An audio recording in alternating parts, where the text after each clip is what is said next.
Hello again, everybody. Welcome to another edition of the 80-60 Rule. I'm Mark. I'm 61 years old. Hello, everybody. I'm Greg, and I'm now 82 years old. 82. Wow, we are obsolete. Wait a second. When was your birthday? Wednesday. Oh, yeah. Oh, man, I'm sorry. Well, that's all right. Usually you announce it. You say, hey, my birthday's coming up.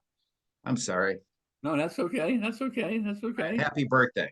Thank you. Thank you. I'm just, if you want to remember my birthday, everyone, you can remember, look up when Muhammad Ali was born, and we're the same age, the same day.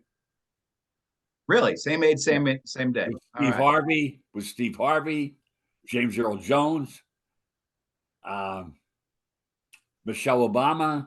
Oh, wow. Yeah. You got them all. I used to know who was on my birthday. I can't remember now, but all right. Happy belated birthday. I feel bad about that. Thank you. But the 80-60 rule is actually the 82-61 rule. Right. And then that's cool. So anyway, you look good for an 82-year-old. Nice going. Thank you. Thank you. It's all right. What's on your mind? What's on my mind? Just thinking what was some things to talk about. And it came to me, we had the Iowa caucuses and I just feel like, I know there's turmoil in this country, but I'll tell you something, it's so this is how democracy works with these caucuses. I don't know if it's going to work in 20 years from now, but it's just interesting how people are actually going out to cast their vote. And we'd be or I would be, we're talking about how great it is for democracy and everything, but I have to throw this in there that this last time around we didn't have the peaceful demonstration transfer of power, so we have to start a new Lou Gehrig streak, a new consecutive streak of let's do a peaceful transfer of power this time around, and let's see how many years we can do it without screwing it up like we just did this last time. Yeah. But I'm with you about we're right in the campaign season. This is now it's New Hampshire and then South Carolina, right? Right. Yeah. So let me just ask you really quick. Would you participate in the caucus? Those things are pretty confusing. There's a lot of time involved. I think it's kind of antiquated. One state does it. How about we get rid of that thing and just have them vote like the rest of us? I don't know. It depends how passionate I would be. Yeah. All right. You mean about a particular candidate? Or just about the political, the process. Okay. All right. Yeah. Okay. Something else came to mind. I read about, and was it how to spell the word caucus? No. You ready? Okay. U.S. That's the U.S. Federal Highway Administration is ordering states to stop putting messages on highway signs by the year 2026. It's taken away. People look at it, and you're watching. It could be accidents, etc., and it's doing something like that. I agree. Initially, I said, "What? Now we can't do what now?" No. I agree with that one. Yeah. I agree with that one because it was fine at the beginning. I think California started years ago, like probably 20, 25 years ago, where it was informational. Amber Alert, Silver Alert, whatever. Stall 3 miles ahead. Merge left, anything like that. That's okay. But then I've noticed that they start getting cute with their phrases about, don't drink and drive or, whatever, move over or something. And the messages are too long and you don't know if it's important or if it's just a cute little phrase. So you stop and you look and then you go, that almost caused me to swerve over there. So I kind of agree with it. Yeah, I agree. It's interesting. Like to me, there was a sign out here in Chicagoland years ago. And the message says, "Your wife is hot." And I always read that, "Your wife is hot." I thought, what? Your wife is hot? And I text me, I make sure I read it. And it's all about fix the air conditioning. Oh yeah, your wife is hot. Fix the air conditioning. Yeah. See, that's what I kind of mean. That was a billboard that you're talking about, I Yeah, think. yeah. Yeah, but then they started doing similar stuff on those messages that are supposed to be about safety. Well, is that where it is? I'm sorry, I'm missing all this. No, you It's on saw it on the a billboard. yeah. It's not on the.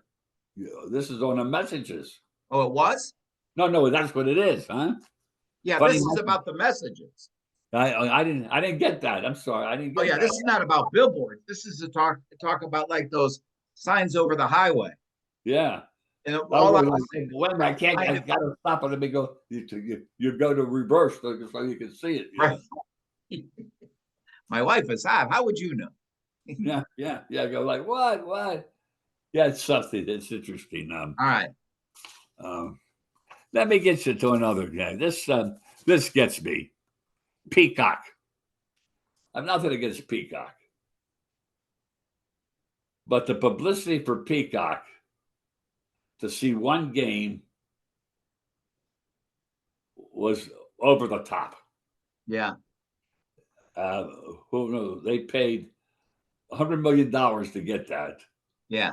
To get the And rights for the one game, right? to get rights for the one game. Right. And it's interesting. Any paper I've read, it hasn't had how many subscribers, how many paid the $6. I know a friend of mine paid the $6. The next day he canceled it. Yeah. Yeah. I think it backfired for him. I didn't pay because I was already a subscriber, Yeah. but leading up to the game, you're right. It was like crazy. It was like, remember, I'm Peacock. Remember, I'm Peacock. Yeah. And I, even before the game, I was like, wow, they're really promoting the hell out of this. And Yeah. then it dawned on me that they're doing that because they want, all those subscribers, the new subscribers. And then they want them to hang on, to Peacock after that. And like, okay, but so you didn't see the game on Peacock, did you? No. Yeah, I did. And I'm watching it, but it was filled with technical difficulties. The screen kept jumping around. Really? And I didn't know if it was just me, if it was other people. So I texted, I think that's why I called you. I called you that night, but you weren't around. But anyway, I texted my brother-in-law. I said, hey, is this happening to you, Peacock? Are you watching that? Yeah. And he said, yeah. So then I thought, okay, it must be like a global thing, like that Peacock is having an issue. Yeah. But they never mentioned it. They never said it, anything on the broadcast, bear with us, anything like that. And I'm sure it was because they were like going, oh my God, we're just going to act like it didn't happen. We're not even going to acknowledge that we're having technical problems with this because of all, you had to pay to see it. Do you remember, Mark? Do you remember who the broadcasters were? Were they part of the group, or were they? Yeah, no, it was NBC. So NBC owns Peacock, so it was Chirico, and I think I don't think Collinsworth was there. It was what's that guy from Dallas, former coach Jason or Garrett. Yeah, I think it was him. I think it was those two guys, but they never acknowledged it. They're the part of the NBC family, right? Yeah. They never said bear with us. You know how you'd hear that, when you're watching a game. Yeah.